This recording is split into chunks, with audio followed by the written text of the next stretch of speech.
శివ శివ పేరులో కూడా విడడానికి వీల్లేదు. పాలు తెలుపు, పువ్వు సౌరభము, చంద్రుడు వెన్నెల, వజ్రము కాంతి, సూర్యుడు ప్రకాశము, ఇవి ఎలా కలిసి ఉంటాయో శివ శివ అలా కలిసి ఉంటాయి. కదలిక లేనిదొకటి, కదులుతున్నదొకటి, రెండు కలిసి ఒక చోటే ఉంటాయి. అలా ఎలా ఉంటాయండి అని మీకు అనుమానం రావచ్చు. మీకు నేను ఒక ఉదాహరణ చెప్తాను. నేను అలా అరణ్య మార్గంలో వెళ్ళిపోతూ ఒక తటాకం వంక చూశాను. ఏ కదలిక లేదు, ఒక్క తరంగం కూడా లేదు. అది చూస్తే ఏదో అద్దం పెట్టినట్టు ఉందంతే. లోపల ఉన్నటువంటి ఏదో నాచు కూడా కనపడుతోంది. ఇప్పుడు నేను అందులోకి ఓ చిన్న బెడ్డ తీసి విసిరాను. ఆ బెడ్డ నీళ్లలోకి వేస్తే వెంటనే తరంగములు వస్తాయా? ఎక్కడొచ్చాయి తరంగాలు? నీటిలోనే వచ్చాయి. నీటిని విడిచి తరంగం రాదు. ఆ కొలను అనగా నీటి సంఘాతం. కదలకుండా నీళ్లుంటే శివుడు, నీటిలోనే తరంగం వస్తే శివా అమ్మవారు. కదలిన తరంగం కదులుతూనే ఉండిపోతుందా? అలా కదిలి కదిలి కదిలి కదిలి ఒడ్డు దాకా అన్నా వెళ్ళాలి. ఒడ్డు దాకా కూడా వెళ్లకుండా నీటిలోనే ఒక్కొక్కసారి ఆ తరంగం ఐక్యమైపోయి ఆగిపోతుంది. కదలికలు అలా కదిపి ఆయనయందు కదిపి ఇక ఆయనయందే కదలికలు లేకుండా చేరిపోయేటట్టు చేస్తుంది. అందుకే శివ శివ ఎప్పుడు కలిసే ఉంటారు. ఇలా చేర్చగలిగినటువంటి తల్లి అది. అందుకే ఆవిడ పాదముల ముందు పడనివాడు ఎవరుంటాడు? నాకు ఇది కావాలి అననివాడు ఎవరుంటాడు? పోని బయట బాహ్యంలో కోరిక వదిలేయండి, వేళపట్టున ఆకలి అయ్యాలని ఉంటుందా? పోని ఆకలి సంగతి అలా ఉంచండి. రాత్రి పడుకున్న తర్వాత సమస్త భౌతములు నిద్రపోతుంటే ఒకటికి నిద్ర పట్టలేదనుకోండి, వాడు పడేది నరకం నిద్ర పట్టకపోతే. అలా ఇలా ఉండదు ఒక్క రాత్రి నిద్ర పట్టకపోతే. యాదేవీ సర్వభూతేషు నిద్రారూపేణ సంస్థిత నమస్తస్యై నమస్తస్యై నమస్తస్యై నమో నమః. ఆ తల్లి ఆకలి రూపంలో ఉంది. ఆ తల్లి అమ్మతనాన్ని ఇస్తుంది. అది గొప్పతనం. అందుకే యాదేవీ సర్వభూతేషు మాతృరూపేణ సంస్థిత నమస్తస్యై నమస్తస్యై నమస్తస్యై నమో నమః. ఈ కదలికలన్నీ ఆవిడే. మాతృత్వాన్ని తత్వంలో ఎలా చెప్తారంటే, ఒక మొగ్గ ఉందనుకోండి, పువ్వు ఎక్కడుంది? మొగ్గే పువ్వు. మొగ్గే పువ్వు, సౌరభం ఎక్కడుంది? సువాసన అందులోనే ఉంది. మొగ్గలో పువ్వు ఉంది, పువ్వులో సౌరభం ఉంది. అయినప్పుడు నేను మొగ్గ తుంచి విప్పి చూశాను అనుకోండి, ఏమొస్తుంది? పువ్వు రాదు, పసరిక వాసన వస్తుంది. నేను ఊరుకున్నాను అనుకోండి, ఆ మొగ్గ పువ్వు అవుతుంది, పువ్వులో సౌరభం వస్తుంది. మొగ్గలో లేనటువంటి సౌరభం పువ్వులోకి ఎలా వచ్చింది?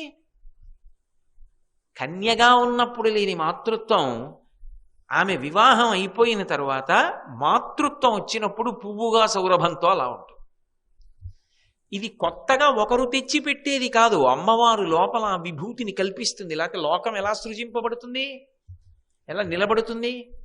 ఎక్కడ ఏ కదలిక ఏ రూపంలో వచ్చినా ఆవిడే. అయినప్పుడు అసలు ఆవిడ యొక్క అనుగ్రహం లేకుండా నువ్వు ఏమని చేయగలవు? అందుకే మీరు ఏ సంప్రదాయంలో ఉన్నారో పక్కన పెట్టండి, ఎవరైనా సంధ్యావందనం చేయవలసిందే, గాయత్రి మహామంత్రం పట్టుకోవలసింది. నేను ఏ సంప్రదాయం వాడిని కానివ్వండి, నేను శాక్తేయున్నా, నేను శైవున్నా, నేను వైష్ణవున్నా, లేకపోతే నేను సౌరాన్ని పాటిస్తానా, గాణాపత్యమా, ఇవి వదిలిపెట్టండి. సంధ్యావందనం గాయత్రి చేయవలసిందే. అందుకే మీరు ఎప్పుడైనా గమనించండి, ఆబాల గోపాలము అంటే నా ఉద్దేశ్యంలో అధికార భేదంతో సంబంధం లేకుండా ఎవరైనా పట్టుకోవలసినటువంటి ఆరాధించవలసిన స్వరూపం ఎవరిది అంటే అమ్మవారిది. మీరు అందుకే చూడండి, మీరు ఎక్కడైనా ఆవిడ పేరుతోనే ఉంటాయి గ్రామదేవతలన్నీ కూడా. నీరెళ్ళమ్మ, ముత్యాలమ్మ, తలుపులమ్మ, మరిడమ్మ, పెద్దింటమ్మ, పేరంటాలమ్మ, ఏదో నూకాలమ్మ, ఈ పేర్లతో ఉంటుంది ఆవిడ. ఇన్ని పేర్లు ఏమిటి దాని అర్థం అంటే, ఎవరో ఒకడు కొత్తగా ఏం చేశాడంటే 100 ఎకరాల పొలం ఉంది, రోజు ఎద్దుల బండిలో వచ్చి వ్యవసాయం చేసి వెళ్ళడం కష్టంగా ఉంది, ఆ పొలం దగ్గరే నేను పెద్ద డాబా కట్టుకుని అక్కడే ఉంటానన్నాడు. డాబా కాకపోతే ఓ పాకేసుకున్నాడు, వేసుకుని అందులో ఉండడం మొదలెట్టాడు. ఇప్పుడు ఆయన ఏం చేస్తాడంటే, ఒక్కడే ఊళ్ళో ఉంటున్నాను నేను, కొత్త ఊరు నాతో ప్రారంభం, నేను ఒక్కడే ఉంటున్నానన్న భయం లేకుండా ఉండడానికి నేనే కాదు మా అమ్మ నాకన్నా ముందుందని ఆ ఊరు పొలిమేర ఉంటుంది. ఆ పొలిమేరలో ఏం చేస్తాడంటే ఓ రాయి పెట్టి దానికి 3 కుంకం గీతలు పెట్టి బొట్టెడతాడు. అమ్ముంది పెద్దింటమ్మ, మా ఇంటికి పెద్ద ఆవిడ కాపు కాసుకుంటోందంటాడు. పెద్దింటమ్మ అక్కడ ఉంది, తను ఉంటాడు. మెల్లిగా ఇంకో 4 గడపలు, 100 గడపలు, 150 గడపలు వస్తాయి. ఎవరింట్లో ఏం జరిగినా ముందు ఎవరికి నమస్కారం పెడతారంటే పెద్దింటమ్మ. మీరు ఇప్పటికీ మల్లవరం వెడుతుంటే కుడి చేతి పక్కన చిన్న గుడి కనపడుతుంది, పెద్దింటమ్మవారు అని గుడి. అంటే మొట్టమొదట ఊరు మొదలైనప్పుడు ఆవిడ ప్రారంభం. తలుపులమ్మ ఇంతకు ముందు లేదు, ఇప్పుడు రావాలి. తలుపు తీస్తే కదా వచ్చేది. నా ఇంటికి ఏదో 4 పంచెల చాపులు రావాలి, నేను కట్టుకోవడానికి బట్టలు లేవు అనుకోండి, నాకు లేకపోవడం ఏం తెలుసుమండి. అవి లోపలికి రావాలి. పంచెల చాపులు ఎలా వస్తాయి? తలుపు తీస్తేను లోపలికి రావడం. తలుపులమ్మ అంటే తలుపులు తీసి నీకు కావలసినవన్నీ లోపలికి చేరుస్తుంది. మరిడమ్మ ఒక్కసారి అడిగితే చాలు, మళ్ళీ మళ్ళీ గుర్తు పెట్టుకుని ఇస్తూ ఉంటుంది. అమ్మ ఆరోగ్యం కావాలని అడిగావు, నువ్వు అడిగింది ఒక్కసారి, ఆవిడ గుర్తు పెట్టుకుని నీకు ఇస్తుంటుంది. కాబట్టి మరిడమ్మ. నూకాలమ్మ, నువ్వు ఆ ఊళ్ళో ఉన్నందుకు కడుపు నిండా అన్నం తిని కంటి నిండా నిద్రపోయేటట్టుగా అనుగ్రహిస్తూ ఉంటుంది నూకాలమ్మ. అందుకే ఏడాదికోసారి నైవేద్యాలని పెడతారు. ఎవరికి పెడతారు? అమ్మవారికి పెడతారు. పోలేరమ్మ, ఏమీ తెలియని వాడికి పోలేరమ్మ, కాస్త సంప్రదాయ నిష్ట ఉన్నవాడికి గాయత్రి. ఆ తల్లే వేదమాత. మీరు ఎంత పైకి వెళ్ళండి ఆవిడే, ఎంత కిందకి రండి ఆవిడే. ఆవిడ్ని దాటి ఇంకొకటి మాత్రం ఉండదు ఆరాధనకి. అందరూ ఆరాధించడానికి యోగ్యమైనది, ఆరాధించడానికి వీలు లేదని పక్కకి వెళ్ళడానికి ఎవరికి అవకాశం లేనిది ఎవరంటే అమ్మవారే. కాబట్టి సామాన్యుడి దగ్గర నుంచి ఆ పై పెద్దవాడి వరకు ఆవిడ ముందు పడవలసిందే, ఆవిడ సింహాసనం ముందు. కాబట్టి వీరగర్వహర నూపురాం వివిధ కారణే సవర పీఠికాం మారవైరి సహచారిణి మనసి భావయామి పరదేవతాం. మారవైరి సహచారిణి. శంకర భగవత్పాదుల గొప్పతనం ఎక్కడుందంటే అది నవరత్నమాల కదూ. నవరత్నమాల అని పేరు ఎందుకు పెట్టారో తెలుసా? 9 శ్లోకాలు నువ్వు చదివేయడానికి వీల్లేదు. నేను 9 చదివేస్తానండి అన్నారనుకోండి, మీరు ఇంకా బాగా ఊంచుకోలేదు అని గుర్తు. ఎందుకని అంటే రత్నము అన్న మాట వాడారనుకోండి, నవరత్నమాల అని ఎందుకంటారంటే రత్నము అంటే మనసు రంజిల్లునట్టు చేయునది అని అర్థం.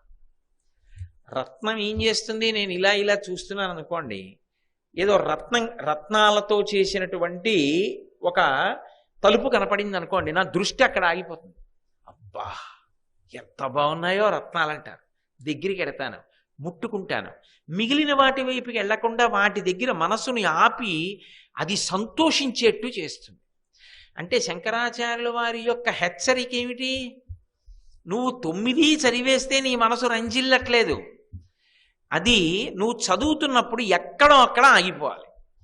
ఎక్కడ ఆగిపోవాలి? ఏమో అది చదువుతున్నప్పుడు ఏది ఎక్కడ చదువుతున్నప్పుడైనా సరే నీ మనసు పరమానందాన్ని పొందొచ్చు. ఆ ఒక మాట దగ్గరికి వచ్చేటప్పటికి ఏదో అమల్ల బాల చంద్రకృత శేఖరీం అన్నాను అనుకోండి, అక్కడ నా మనసు రంజిల్లింది అనుకోండి. ఆ చంద్రరేఖ, అమ్మవారు, కిరీటం, ఆ చిన్న కాంతి, ఆ తదినాటి చంద్రలేఖలోంచి వస్తున్న కాంతిలో కనపడుతున్న అమ్మవారు, నా మనసు అక్కడ రంజిల్లింది. మనసు అక్కడ రంజిల్లితే తర్వాత మాట వస్తుందా? ఆగుతుంది. మనసి భావయామి పరదేవతాం. అలా నువ్వు ఆగితే అప్పుడు నువ్వు చదివేశావు 9 శ్లోకాలు అని గుర్తు. కాదు 9 చదివేస్తానండి అంటే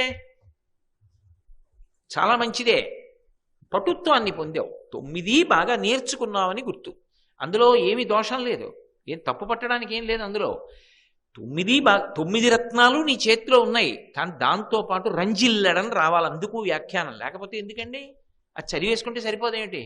ఎందుకు నీ చెప్పడం ఎందుకు? అక్కర్లేదు, చెప్పవలసిన అవసరం ఏమి ఉండదు.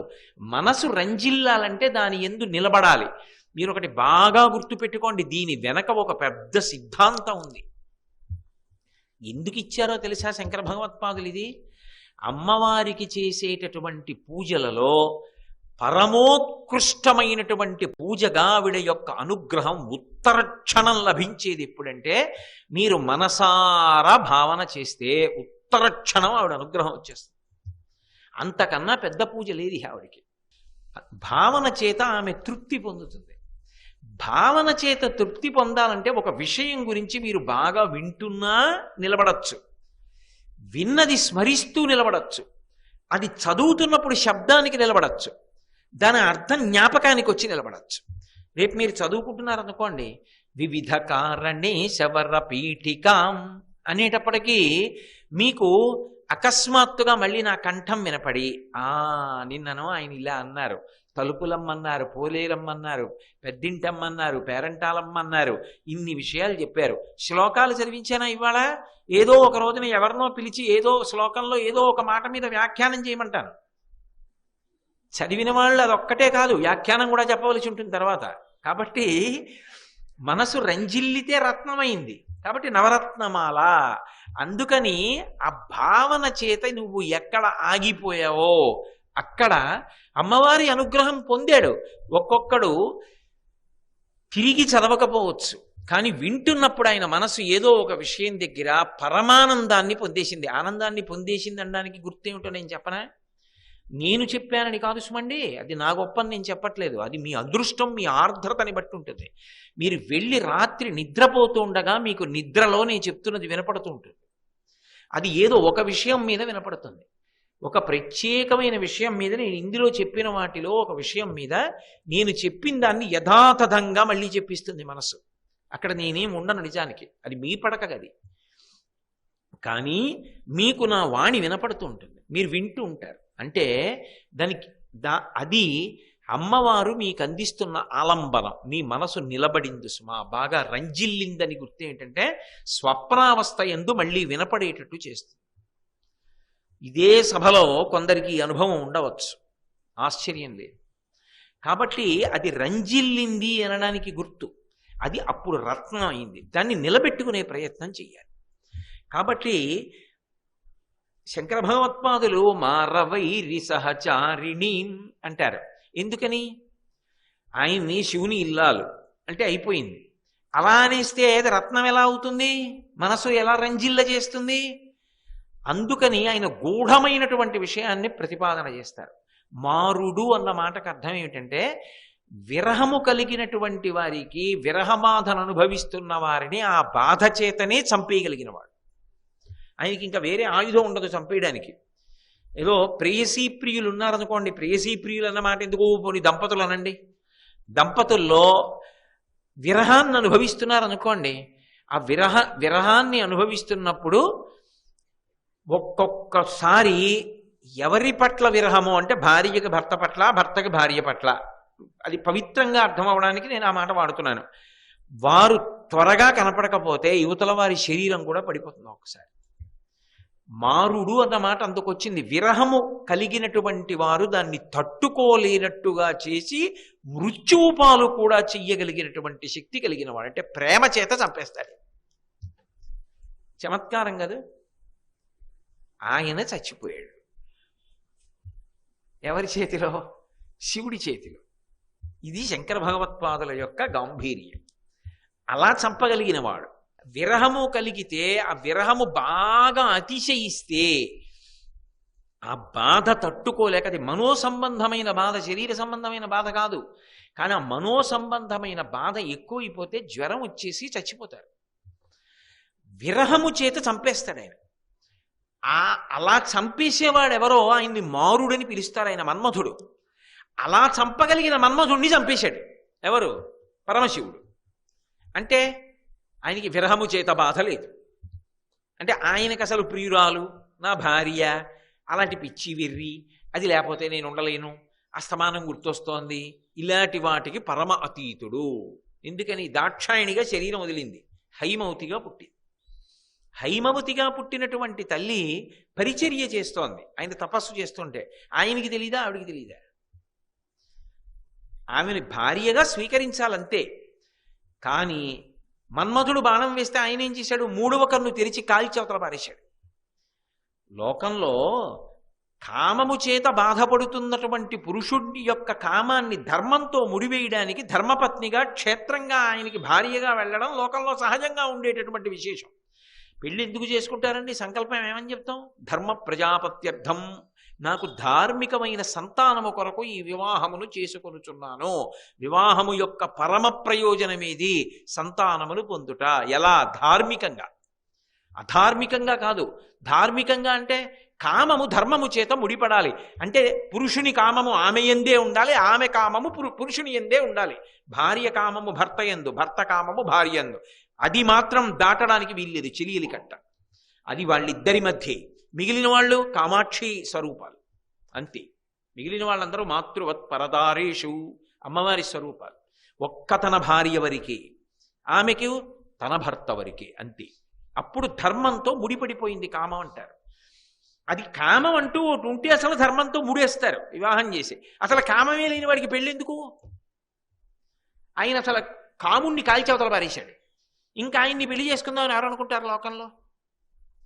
కానీ ఆమె అటువంటి వాణ్ణి తపస్సు చేసి మరీ తీసుకొచ్చి పక్కన కూర్చోబెట్టుకుని తాళి కట్టించుకుని ఆయనని తండ్రించేసింది. అదేంటి? కాముణ్ణి కాల్చిన వాణ్ణి తండ్రిని ఎలా చేసింది? మనందరమే సాక్ష్యం. మనందరం బిడ్డలుగా ఉన్నావా లేదా? ఆయన తండ్రి అయ్యాడా లేదా? ఆమె తల్లిగా నిలబడిందా లేదా? జగన్మాత అని పిలుస్తున్నావా లేదా? ఆమె మన తల్లి.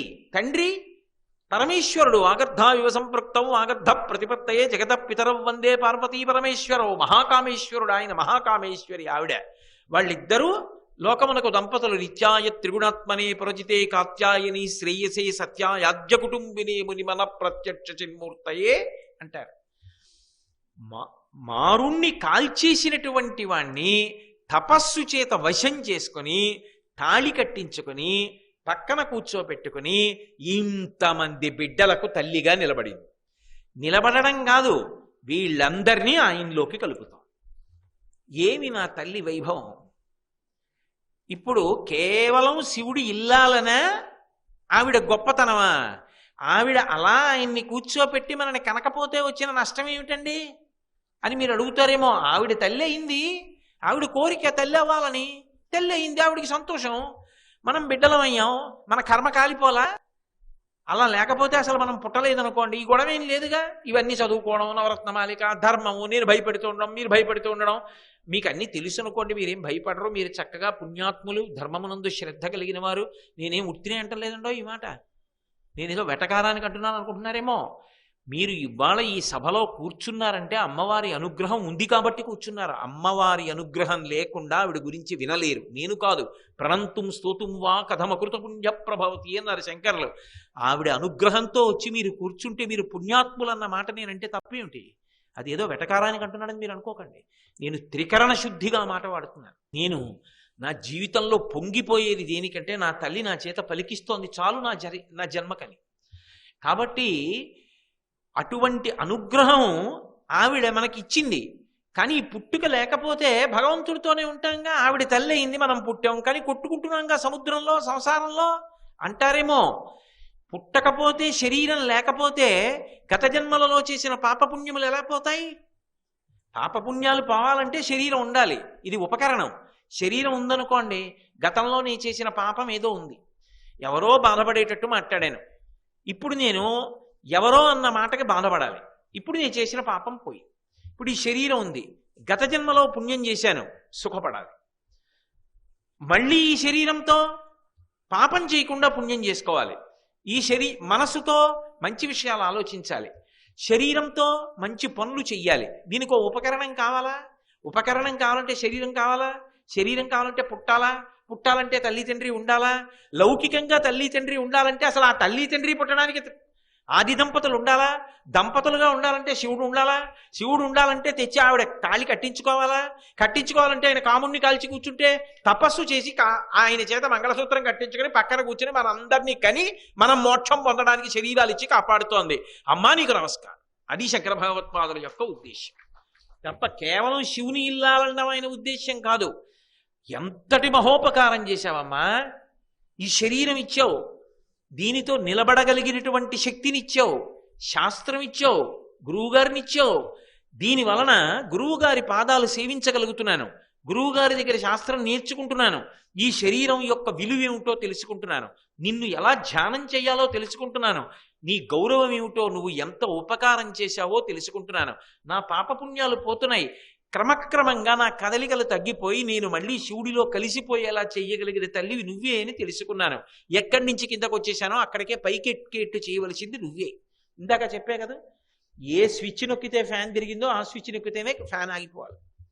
ఎక్కడి నుంచి నేను కదులుతూ వచ్చానో అక్కడికి మళ్ళీ ఎక్కి కదలికలు లేకుండా ఉండిపోవాలంటే అది అది ఆ స్విచ్చే పనిచేయాలి. ఆ అమ్మవారే మళ్ళీ కలపాలి. కదిపి తెచ్చినా ఆవిడే. ఒకటండి, బయటికి ఏది తోసేసిందో లోపలికి అదే తోసేయాలి మళ్ళీ కాదు. నేను ఏదో మా ఇంట్లో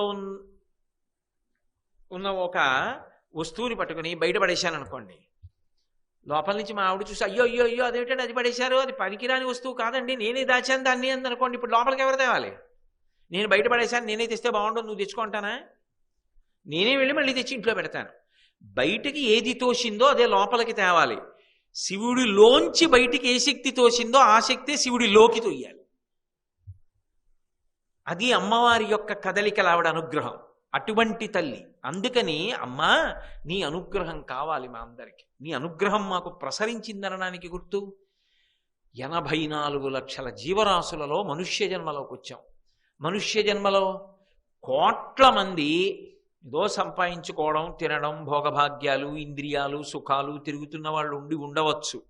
కానీ మాకు శాస్త్రం మీద గౌరవం ఇచ్చావు, గురువుగారి మీద గౌరవం ఇచ్చావు, ఇది వినాలనే కుతూహలం ఇచ్చావు, తెలుసుకోవాలన్న కుతూహలం ఇచ్చావు, నీకు నమస్కరించాలన్న కుతూహలం ఇచ్చావు. ఏదో చెయ్యాలి మనం జీవితంలో, ఏదో తినేసి భోగాలు అనుభవించడం ఒక్కటే కాదు, ఏదో ఉంది సాధనలో అని మాకు ఒక ఆర్తి కల్పించావు. నీకు నమస్కారం. ఇది మారవైరి సహచారిణి మనసి భావయామి పరదేవతాం. అటువంటి తల్లికి నమస్కరించుచున్నాను. తరువాతి శ్లోకంలో 4వ శ్లోకంలో శంకర భగవత్పాదులు అంటారు, భూరి భారధర కుండలీంద్రమణి బద్ధ భూవలయ పీఠికాం అంటారు. అబ్బో, శంకర భగవత్పాదులు ఏ మాట అన్నా ఎంత గాంభీర్యం ఉంటుందో. అసలు నిజానికి ఇందులో ఆయన ఒకటి అయిన ఇద్దరికి నమస్కారం చేస్తున్నారు. ఎవరికి? భూరిభారధర కుండలీంద్రమణి బద్ధ భూవలయ పీఠికాం. శ్రీమాత్రే నమః, శ్రీ గురుభ్యో నమః అంటున్నారు. అదేమిటండి అలా ఉందా అక్కడ అంటారేమో. ఆయన చెప్తున్న విషయం ఏమిటంటే, భూరిభార, భూరి అంటే చాలా పెద్దదైన, ఆ బరువు ఎంత అన్నది చెప్పలేము, ఇంకా అంత బరువైనటువంటి భారం, భూరిభారము, ఆ బరువుని ధర మోస్తున్నటువంటి, కుండలీంద్ర అంటే పడగలగలిగినటువంటి పాము, ఇంద్ర అందులో చాలా గొప్పదైనటువంటి పాము యొక్క పడగల మీద ఉన్న మణులు ఈ భూమి అనబడేటటువంటి పీఠానికి చుట్టూ ప్రకాశిస్తుంటే ఆ పీఠము మీద పాదములు పెట్టుకుని కూర్చుని ఉన్నదానా. భూరిభారధర కుండలీంద్రమణి బద్ధ భూవలయ పీఠికాం. గుండ్రంగా ఉంటుంది కదా పాదపీఠం. ఇప్పుడు అమ్మవారికి పాదపీఠం ఏదిట? ఈ భూమి, భూవలయ. ఈ భూమి ఆవిడికి పాదపీఠం. ఈ భూమి చుట్టూ రత్నాలు ఉన్నాయిట. ఈ రత్నములు ప్రకాశిస్తున్నాయిట. ఎక్కడివిట రత్నాలు? ఆయన పేరు వాడలేదు. భూరిభారవహ కుండలీంద్రమణి. ఆ భూరిభారాన్ని వహిస్తున్నటువంటి కుండలీంద్రమణి అంటే పాము యొక్క పడగల మీద ఉన్న రత్నముల కాంతులు. ఏ పాము మోస్తుంది? ఆదిశేషుడు. సహస్రఫణ్ 1000 పడగలతో మోస్తుంటాడు కదా. అసలు నిజానికి శేషుడి పేరు అదే, విష్ణువు పేరు అదే. పురుష సూక్తంలో మొదట ఏమిటంటాం? సహస్రశీర్షా పురుష, 1000 పడగలు ఉన్నవాడు అంటావా? శౌరి అంటే ఎవరు? సౌందర్యలహరి తనీయాం సుం పాం సుం అన్న శ్లోకంలో శౌరి అన్నమాటే వాడారు శంకరాచార్యులు వారు.